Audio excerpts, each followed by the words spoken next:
Hello dear student, welcome to licence concept. तो student again मैं आपके लिए CSI MCQ लेकर आया हूँ कि आपका अगेन जो आपके क्रोमेटिक रिमॉडलिंग है उसी का MCQ है। Chromatic remodelling part 3 MCQ। ठीक है, तो क्वेश्चन अपन देखते हैं क्वेश्चन क्या बोल रहे हैं। देखो क्वेश्चन बोल रहा है बाय इटसेल्फ मिथाइलेशन H3K9, जो H3K9 मिथाइलेशन लिखते भी रहा करो हमेशा। ठीक है, इनहिबिट ट्रांसक्रिप्शन, ये क्या करता है, ब्लॉक करता है किसको, ट्रांसक्रिप्शन को। But in the presence of methylated H3K4 in the presence of H3K4 methyl K4 and methylated कौन है, वापस से एक और है H4K20 भी है। ठीक है, द थ्री मॉडिफिकेशन, अगर ये तीनों के तीनों अगर एक साथ आ रहे हैं तो ये क्या कर रहे हैं, ये क्या मॉडिफिकेशन कर रहे हैं, act together, three modification act together to stimulate transcription. अब ये क्या करके, अगर तीनों के तीनों अगर एक साथ आ रहे हैं तो ये क्या कर रहे हैं, ट्रांसक्रिप्शन एक्टिवेशन करवा रहे हैं। ठीक है, अगर एक सिंगल आ रहा है तो ये क्या कर रहा है, ट्रांसक्रिप्शन इनहिबिट कर रहा है बच्चों, ट्रांसक्रिप्शन इनहिबिट कर रहा है। और अगर तीनों एक साथ आ रहे हैं तीनों, तो ये क्या करके जा रहे हैं, ट्रांसक्रिप्शन एक्टिवेशन कर रहे हैं। तो इसका मतलब क्या होता है, तो देखो बच्चों हर एक मॉडिफिकेशन का अपना अपना खुद का एक मीनिंग होता है।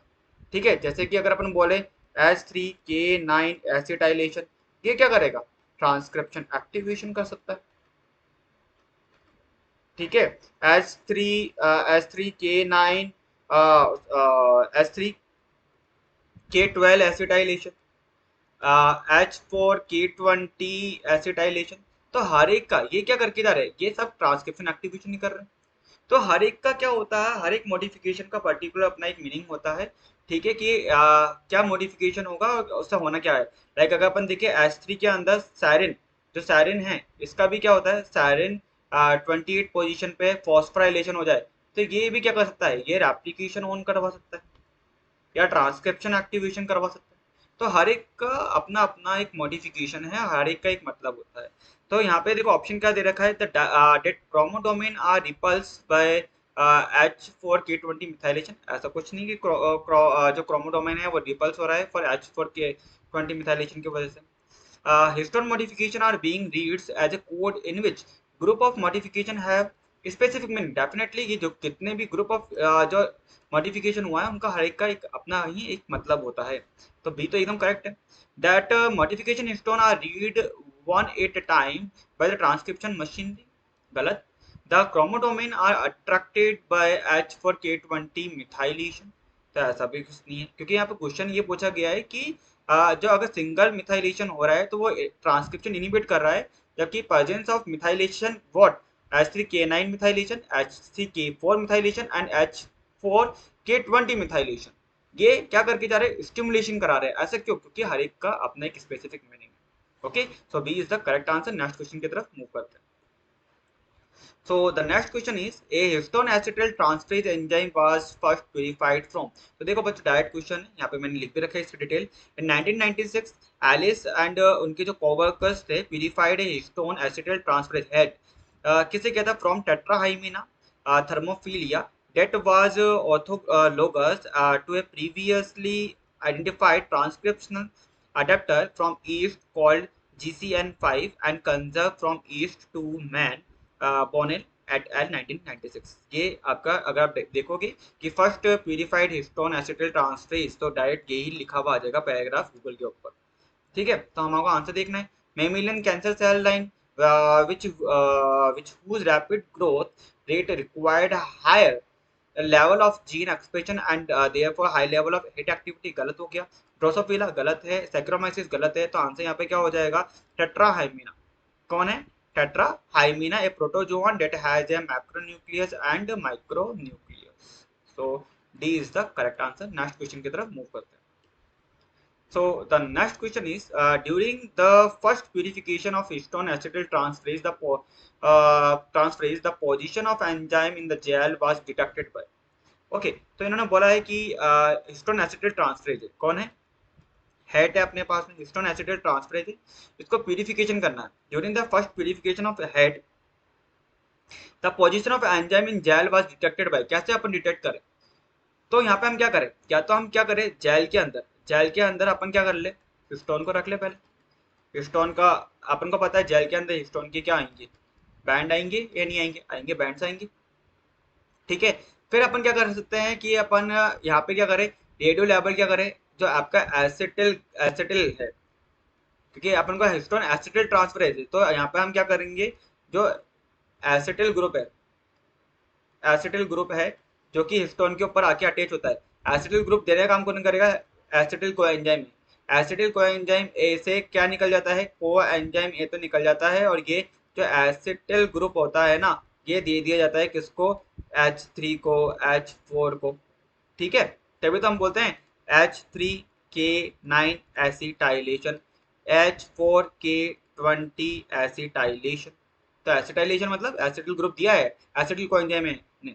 तो इसको हम क्या करें, रेडियो एक्टिव लेवल करें, रेडियो एक्टिव लेवल करने के बाद वापस जेल में देख लेते हैं, अगर के क्या होगा, के हिस्टोन की चारों तरफ आपको सराउंडेड नजर आ जाएगा, क्योंकि बाइंड करेगा, क्योंकि मॉडिफिकेशन होगा, क्योंकि हमें पता है कि जो आपका न्यूक्लियोसोम होते हैं, कि आपके जो न्यूक्लियोसोम है, इसके अंदर आपको क्या देखने को मिलेगा, यहाँ पे आपको H2A, H2B, H3, H4, H3, H4, H2A, H2B ये देखने को मिलेंगे, H2A, H2B, H3, H4, H3, H4, H2A, H2B।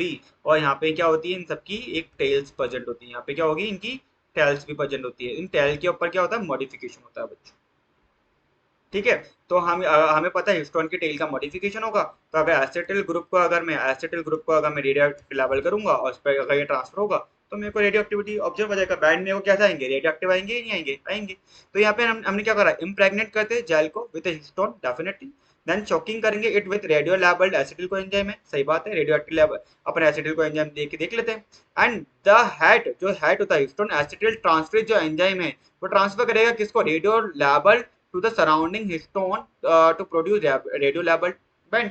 सही बात है, तो हेट होगा वो क्या करेगा, एसिटिल, यहाँ पे जो हिस्टोन एसिटिल ट्रांसफरेज एंजाइम है, वो एसिटिल ग्रुप जो रेडियो एक्टिव लेबल्ड है उसको ट्रांसफर करेगा हिस्टोन के ऊपर, जिसकी वजह से यहाँ पे जो बैंड्स होंगे वो रेडियो लेबल्ड आ जाएंगे। तो ये तो एकदम करेक्ट बात बोल दी। नेक्स्ट अगर अपन देखें, impregnating the gel with nuclear extracted a plasmid carrying a motor and radio labeled ribonucleotide। तो यहाँ पे प्लाज्मिड का तो कोई काम ही नहीं है बच्चों, इतना क्यों अपन देखे इतना। ठीक है, नेक्स्ट अगर अपन देखें, using column containing acetylated stone, ले सकते हैं कॉलम ले सकते हैं, अगर अपन एफिनिटी क्रोमेटोग्राफी देखे तो एक कॉलम ले लो, इस कॉलम के अंदर अपन क्या लेंगे, एसिटाइलेटेड स्टोन ले सकते हैं, अटैच करा सकते हैं। पर इन्होंने बोला है कि क्रोमोडोमेन ऑफ हेट, क्रोमोडोमेन नहीं होता है, हमेशा मैंने आपको पढ़ाया है, हेट हेट किससे बाइंड करते हैं, ब्रोमोडोमेन, बीडी से बाइंड करते हैं, क्रोमोडोमेन बाइंड करेगा किससे, मिथाइलेटेड से, मिथाइलेटेड हिस्टोन से बाइंड करता है, और ब्रोमोडोमेन बाइंड करते हैं, ब्रोमोडोमेन बाइंड करेगा एसिटाइलेटेड हिस्टोन से। तो ये भी एक तरह से क्या हो जाएगा, गलत हो जाएगा, बोथ ए एंड बी गलत हो जाएगा, तो यहाँ पर आंसर क्या हो जाएगा, हमारा ए आंसर हो जाएगा। नेक्स्ट क्वेश्चन की तरफ मूव करते हैं। So the next question is chromodomain bind. तो क्रोमोडोमेन का मतलब है सीडी बाइंड करेगा मिथाइलेटेड हिस्टोन से, मिथाइलेटेड हिस्टोन, हिस्टोन से। तो अगर ये क्रोमो एसिटाइलेटेड हिस्टोन से बाइंड करेगा, नहीं, एसिटाइलेटेड हिस्टोन से कौन बाइंड करेगा, बीडी, बीडी मतलब bromodomain. Only non acetylated and non methylated histone, ये गलत हो जाएगा। फॉस्फोराइलेटेड हिस्टोन गलत हो जाएगा, तो आंसर क्या हो जाएगा हमारा बी, ओनली मिथाइलेटेड हिस्टोन से बाइंड करेंगे। नेक्स्ट क्वेश्चन की तरफ मूव करते हैं। DNA methylation interfere with transcription factor. जो डीएनए का मिथाइलेशन होता है, लाइक फॉर एग्जांपल, लाइक अगर मैं बोल रहा हूँ GATC अगर साइट है, या मिथाइलेशन कर दूं, तो ये क्या करता है, इंटरफेयर करते हैं, या एक पर्टिकुलर साइट के ऊपर अगर मैं मिथाइलेशन करता हूँ, तो वो इंटरफेयर करता है ट्रांसक्रिप्शन फैक्टर बाइंडिंग को by one of the following mechanism. कैसे, तो देखो यहाँ पे जो हमारे अंदर यूकेरियोट के अंदर जो प्रमोटर रीजन होता है, इसके अंदर क्या होता है, एक CpG आइसलैंड प्रेजेंट होता है। CpG आइसलैंड का मतलब क्या होता है कि CG रिच सीक्वेंस है, CG रिच सीक्वेंस है। अब इसमें CG में जो साइटोसिन है, इसका क्या हो सकता है, मिथाइलेशन हो सकता है। तो ये मिथाइलेटेड जो साइटोसिन होने का मतलब ही क्या है, इसका मतलब है कि इंटरफेयर करते हैं एक तरह से ट्रांसक्रिप्शन फैक्टर को, या कंपीट करेंगे ट्रांसक्रिप्शन फैक्टर के साथ में कि भैया बाइंड ना करने दे। ठीक है, तो यहाँ पे हम क्या देखते हैं, देखो यहाँ पे हमने देख रखा है CpG island chromatin switch. CpG island chromatin switch का मतलब क्या है, CpG आइसलैंड मतलब K4, जो K4 मिथाइलेशन हो जाए, न्यूक्लियोसोम डिस्टेबलाइजिंग है, सीजी मोटिव जीसी मोटिव है या डीएनए हाइपरमिथाइलेशन है या जीसी रिच स्मॉल आरएनए है। तो ये क्या करके जा रहे हैं, देखो यहाँ पे इन्होंने क्या कर रखा है, देखो यहाँ पे इनएक्टिव हो रखा है, सीजी आइसलैंड क्या है, इनएक्टिव है। तो ठीक है, पर अगर मैं बात करके जा रहा हूँ कि यहाँ पे अगर सीजी अगर मिथाइलेशन नहीं है, अगर मिथाइलेशन नहीं है तो यहाँ पे क्या होता है, एक्टिव क्या है, पीजी आइसलैंड और ट्रांसक्रिप्शन फैक्टर क्या कर सकते हैं, बाइंड कर सकते हैं। पर मिथाइलेटेड जो सीपीजी होता है वहाँ पे क्या होती है, जो मिथाइलेटेड सीपीजी जो बाइंडिंग प्रोटीन होती है वो कम्पीट कर लेती है। लाइक कौन है, RRC2 है, सॉरी PRC2 है, PRC2 देखो ये इनएक्टिव कर रही है सीपीजी आइसलैंड को, क्योंकि अगर ये मिथाइलेटेड फॉर्म में है, किसने करा है, K27 क्योंकि क्या हो रहा है, री इन्फोर्समेंट। ठीक है, या हम बोल के जा रहे थे यहाँ पे कौन है, पी आर सी टू क्या करके जा रही है, ये compete कर रही है किसके साथ में, ट्रांसक्रिप्शन फैक्टर के साथ में। अगर सीपीजी मिथाइलेटेड फॉर्म के अंदर है तो मिथाइलेटेड सीपीजी बाइंडिंग जो प्रोटीन होती है कौन, PRC2, ये compete करती है किसके साथ में, ट्रांसक्रिप्शन फैक्टर के साथ में, for binding to methylated DNA. जैसे मिथाइलेशन जाएगा तो ट्रांसक्रिप्शन फैक्टर के बाइंड कर जाएंगे। ओके, इसकी वजह से थोड़ा बहुत प्रॉब्लम देखने को मिल जाती है। ये हमारा करेक्ट है। फिर देखो मिथाइलेशन ऑफ द सीपीजी island modify the shape of transcription factor binding, ऐसा कुछ भी नहीं है। ठीक है, कि ये मॉडिफाई कर सकता है शेप ऑफ ट्रांसक्रिप्शन, ये स्पेप नहीं है, ये शेप है बेटा। ठीक है, शेप ऑफ ट्रांसक्रिप्शन फैक्टर को कभी अपन ऐसा ये चीज नहीं करेंगे। ठीक है, and methylation of CpG isolate modify the shape of the response element to which the transcription factor normally bind. Methylation prevent dimerization of DNA binding of the DNA binding protein, ये भी गलत हो जाएगा। नेक्स्ट क्वेश्चन की तरफ move करते हैं। which region of the chromosome is transcription active? तो एक्टिव का मतलब क्या है, हमारे पास में देखो एक ही रीजन कौन सा है, यूक्रोमेटिन। यूक्रोमेटिन क्या होते हैं, यहाँ पे जीन क्या होती है, जीन प्रेजेंट होते हैं, और जीन प्रेजेंट होते हैं। और एक और था अपने पास में हेट्रोक्रोमेटिन। तो हेट्रोक्रोमेटिन आपको बता रखा है जीन डेजर्ट देखने को मिलेंगे। ठीक है, और हेट्रोक्रोमेटिन में कौन है, VNTR हेट्रोक्रोमेटिन है, हेट्रोक्रोमेटिन टीलोमियर हेट्रोक्रोमेटिन है। तो आंसर यहाँ पे क्या बच जाता है, सी ओनली। ठीक है, क्योंकि यूक्रोमेटिन में क्या होती है, जीन प्रेजेंट होती है, जीन प्रेजेंट है तो जीन का क्या होगा, ट्रांसक्रिप्शन एक्टिवेशन देखने को मिल सकता है। नेक्स्ट क्वेश्चन की तरफ मूव करते हैं। देखो क्वेश्चन बहुत अच्छा है, बोल रहा है कि which of the following statement about सीपीजी island and its methylation is incorrect. Incorrect statement बताना है हमारे को। तो इन्होंने क्या बोल रखा है, देखो एक तो हमको पता होना चाहिए व्हाट इज सीपीजी आइसलैंड। तो देखो सीपीजी आइसलैंड क्या होते हैं, are region of the genome जो कि कंटेन करते हैं लार्ज नंबर ऑफ सीपीजी डाई न्यूक्लियोटाइड रिपीट्स, मतलब CG CG CG CG CG rich sequence देखने को मिलेगी। कहाँ प्रेजेंट होते हैं, इन मैमेलियन जीनोम। सीपीजे आइसलैंड यूजुअली कहाँ देखने को मिलेंगे, एक्सटेंडेड फॉर 300 या 3000 बेस पेयर्स के वो देखने को मिलेंगे, और they are located within the close to side of about 40% of the mammalian gene promoter. Mammalian gene promoter के वहां पे आपको देखने को मिल सकते हैं। इन सीपीजी आइसलैंड का अगर आप देखोगे तो देखो सीपीजी है तो इसकी कॉम्प्लीमेंट्री क्या होगी, जीपीसी होगी। ठीक है, पी मतलब फॉस्फोडाइएस्टर बॉन्ड है, ये सी और जी है बेटा, और ये क्या है, जी और सी। अब इन दोनों के बीच में एक डीएनए है, तो डीएनए में फॉस्फोडाइएस्टर बॉन्ड होता है, तो यहाँ पे ये पी लगा रखा है इन्होंने ऐसे। ठीक है, अब मिथाइलेशन होगा। अब मिथाइलेशन अगर होगा तो देखो यहाँ पे आपको क्या देखने को मिलेगा, तो साइटोसिन की स्ट्रक्चर क्या थी, आपको साइटोसिन की स्ट्रक्चर यही थी ना, यहाँ पे NH2 था और यहाँ पे डबल बॉन्ड क्या है, ओ ये साइटोसिन है। अगर मैं इसका मिथाइलेशन करता हूँ तो ये क्या बन जाएगा, ये बन जाएगा, देखो यहाँ पे क्या है NH2 और यहाँ पे 5th पोजीशन पे मिथाइलेशन हो जाएगा, और यहाँ पे ये हो गया लो। तो ये हो गया अपने पास में 5 मिथाइल साइटोसिन, 5 मिथाइल साइटोसिन। ये कौन है, साइटोसिन। अब अगर मैं इसका इसका क्या करूं, डी अमाइडेशन कर दूं, मतलब इस अमाइड ग्रुप को हटा दूं, इसको हटा दूं, तो ये क्या बन जाएगा, देखो ये क्या बन जाएगा, लाइक ये देखो डबल बॉन्ड ओ, और यहाँ पे आ जाएगा CH3। तो ये क्या बन गया, ये बन गया बच्चा thymine. Thymine just like uracil होता है, ओनली मिथाइल ग्रुप ट्रांसफर। अगर मैं डीअमाइनेशन कर दूं इसका थाइमिन का, यहाँ पे देखो इसका इसका सॉरी, अगर मैं इसका मिथाइलेशन हटा दूं, डीमिथाइलेशन कर दूं, तो ये बन जाएगा क्या, थाइमिन कैसा बन जाएगा, यूरेसिल जैसा। यूरेसिल की स्ट्रक्चर क्या होती है, लाइक ऐसे यूरेसिल की स्ट्रक्चर होती है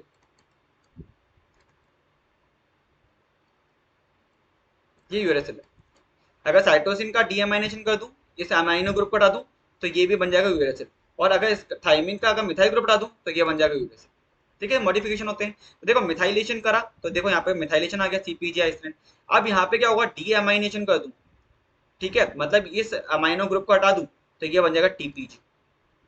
ठीक है, फिर डीएनए डुप्लीकेशन होगा तो एरर आपको देखने को मिल जाएगा। तो यहाँ पे देखो ये भी चीज देखने को मिलेगी। अब देखो सीपी आइसलैंड जो क्रोमेटिन स्विच है वो कैसे देखने को मिलेगी, अगर मिथाइलेशन हो रखा है, न्यूक्लियोसोम डिस्टेबलाइजिंग है, या जीसी मोटिफ है, डीएनए हाइपोमिथाइलेशन है, या जीसी रिच स्मॉल आरएनए है, तो उस कंडीशन में आप क्या देख रहे हो, देखो यहाँ पे हम क्या देख रहे हैं, activation motive of activating motive and transcription factors, ये देखो बाइंड कर रहे हैं एक्टिव सीपीजी आइसलैंड से।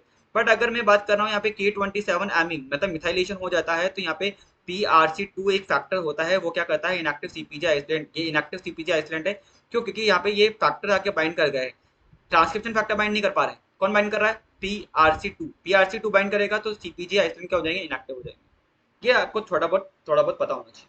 तो देखो सीपीजी island are particularly resistant to DNS first, नहीं, डीएनएस क्या है, डीएनएस डीएनए को डिग्रेड करने वाला है, तो डीएनएस सीपीजी आइसलैंड रेजिस्टेंट नहीं हो सकते। हाँ, डीएनएस तो सबको क्लीव करेगा, इसके लिए कोई अपना नहीं है, टच होगी तो क्लीव करेगा। तो ये तो एक तरह से इनकरेक्ट हो गया, इनकरेक्ट पूछा तो फर्स्ट ही इनकरेक्ट है हमारा।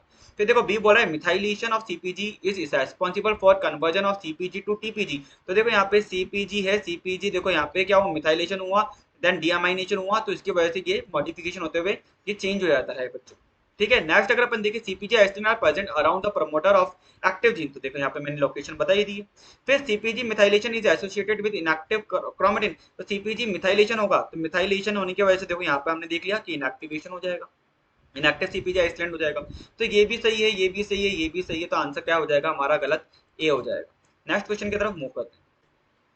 नेक्स्ट क्वेश्चन देखो क्या बोल रहा है, इन यूकैरियोटिक ऑर्गेनिज्म ये यूक्रोमेटिन रीजन, जो यूक्रोमेटिन रीजन होता है रेप्लिकेट प्रीडोमिनेंटली इन व्हाट। तो देखो जब पहले क्या होता है, जो यूक्रोमेटिन क्या होता है, ये लूज वाला पार्ट है, लूज होते हैं, क्या होते हैं, कंडेंस नहीं होते हैं, लूज होते हैं, लूज लूज फॉर्म के अंदर आपको देखने को मिलेंगे। तो ये क्या होता है, जो लूज वाला पार्ट होता है वो सबसे पहले क्या होता है, ये अर्ली एज फेज के अंदर ही क्या हो जाता है, रेप्लिकेट हो जाता है। ठीक है, तो हमेशा ध्यान रखना, इन यूकैरियोटिक ऑर्गेनिज्म जो यूक्रोमेटिन होते हैं, जो कि क्या है, यूक्रोमेटिन लूज फॉर्म है, हेट्रोक्रोमेटिन कंडेंस पार्ट होते हैं, इसलिए उसको रेप्लिकेट होने में टाइम लगता है। ठीक है, पर ये लूज फॉर्म है तो ये रेप्लिकेट हो जाते हैं कब, पहले ही अर्ली एज फेज के अंदर ये देखने को मिल जाएगा। नेक्स्ट अगर अपन देखें तो question, chromatin mediated depression of transcription does not involve. तो अगर अपन बात करें कि क्रोमेटिन मीडिएटेड डिप्रेशन का मतलब क्या है, कि आपके जो H3 है और K9 है, इसका या तो मिथाइलेशन हो गया है, या H4K20 मिथाइलेशन। मिथाइलेशन होने का मतलब ही क्या है, मिथाइलेशन होने का मतलब ही है कि ट्रांसक्रिप्शन इन एक्टिवेशन देखने को मिल जाएगा आपको। तो यहाँ पे क्या है, modification of lysine residues in histone. हाँ लाइसिन, क्योंकि लाइसिन के का मतलब क्या है, लाइसिन है, ठीक है, हिस्टोन का तो हो सकता है। ठीक है, लार्ज मल्टी प्रोटीन कॉम्प्लेक्स, तो देखो यहाँ पे जब भी मिथाइलेशन आता है तो उस जगह पे सबसे पहले कौन आएगा, क्रोमोडोमेन बाइंड करेगा, क्रोमोडोमेन से कौन बाइंड करेगा, एनआरसी बाइंड करेगी, एंड वो क्या करते हैं, फिर ट्रांसक्रिप्शन इनएक्टिवेशन करते हैं, क्योंकि इसकी वजह से क्या होता है, क्रोमेटिन क्रोमेटिन कंडेंसेशन हो जाता है, क्या हो जाता है, कंडेंसेशन हो जाता है। आप क्रोमेटिन रिमॉडलिंग के लेक्चर में देख सकते हो, मैंने डिटेल में पढ़ा रखा है ये। तो लार्ज मल्टी प्रोटीन कॉम्प्लेक्स भी देखने को मिलेगा, deacetylation of histone tail देखने को मिलेगी, क्योंकि देखो डिप्रेशन करना है, क्रोमेटिन इनएक्टिवेशन करना है, तो एसिटाइलेशन को क्या करना पड़ेगा, एसिटाइलेशन को ब्लॉक करना पड़ेगा। अगर एसिटाइलेशन ब्लॉक होगा तभी तो यहाँ पे क्या होगा, मिथाइल, तभी तो यहाँ पे क्या होगा, मिथाइलेशन होगा, तभी तो क्या होगा, ट्रांसक्रिप्शन इनएक्टिवेशन होगा। तो यहाँ पे does not involve what, acetylation of histone, C correct हो जाएगा। नेक्स्ट क्वेश्चन की तरफ मूव करते हैं। So the next question is, which of the following does not require DNA helicase activity। तो DNA helicase activity किसके अंदर कहाँ देखने को नहीं देखने को मिलेगी आपको, तो देखो SWI SNF फंक्शन, तो ये तो क्रोमेटिन रिमॉडलिंग फंक्शन है, ठीक है, यहाँ पे देखने को मिल सकती है। ठीक है, क्योंकि ये एक तरह से क्या करते हैं, थोड़ा क्रोमेटिन लूज फॉर्म में लाने का काम करेंगे। ठीक है, इनिशिएशन ऑफ डीएनए रेप्लिकेशन में देखने को मिल सकती है, पॉलीमरेज सेकंड ओपन कॉम्प्लेक्स में भी देखने को मिल सकती है, पर डीएनए हेलिकेज एक्टिविटी जो आपको देखने को नहीं मिल सकती, डज नॉट रिक्वायर्ड, कहाँ देखने को नहीं मिलेगी, डी एसिटाइलेटेड हिस्टोन के अंदर, हिस्टोन टेल, जहाँ पे हमें क्या देखने को मिलता है, कंडेंसेशन, डीएसिटाइलेशन ऑफ हिस्टोन का मतलब क्या है कि हिस्टोन का क्या हुआ है, हिस्टोन का मिथाइलेशन हुआ है, जिसकी वजह से क्या हुआ है, कंडेंसेशन इंक्रीज हुआ है। क्या हुआ है, कंडेंसेशन इंक्रीज हुआ है, ठीक है, जिसकी वजह से ट्रांसक्रिप्शन इन एक्टिवेशन हुआ है। जबकि SWI SNF chromatin remodelling proteins होती है जो कि क्या करते हैं, ट्रांसक्रिप्शन, ये क्या करते हैं, ट्रांसक्रिप्शन एक्टिवेशन में हेल्प करते हैं। ट्रांसक्रिप्शन एक्टिवेशन में हेल्प करेंगे तो ये क्या करेंगे, आपके डीएनए का ओपन कॉम्प्लेक्स तो में लेके आने का काम तो करेंगे ही करेंगे, ताकि यहाँ पे आरएनए पॉलीमरेज ने बाइंड करा है तो ये क्या करेगा, ट्रांसक्रिप्ट को बाहर निकालेगा। ऐसे डीएनए एप्लीकेशन के टाइम पे भी तो अपन क्या करेंगे, डीएनए एप्लीकेशन के टाइम पे भी तो एप्लीकेशन बबल आपने देखी थी ऐसे कुछ, तो वहां पे भी हेलिकेज का काम होता है, ठीक है। पॉलीमरेज सेकंड, ये देखो पॉलीमरेज सेकंड ट्रांसक्रिप्शन में भी काम आएगा, डीएनए एप्लीकेशन के टाइम पे भी काम आएगा हेलिकेज, पर कंडेंसेशन के टाइम पे नहीं आता। So D is the correct answer. I hope आपको ये क्वेश्चन अच्छे से समझ में आ गया हो, कोई डाउट तो रहा हो। इनकेस फिर भी कोई डाउट है तो कमेंट बॉक्स में लिख के बताना। अगर ये क्वेश्चन आपके लिए हेल्पफुल है, आपके लिए फायदे में है और आपको हेल्प कर रहे हैं आपके एग्जाम के लिए, तो लाइक करो, शेयर करो, सब्सक्राइब करो। All the best for your exam. Bye, take care.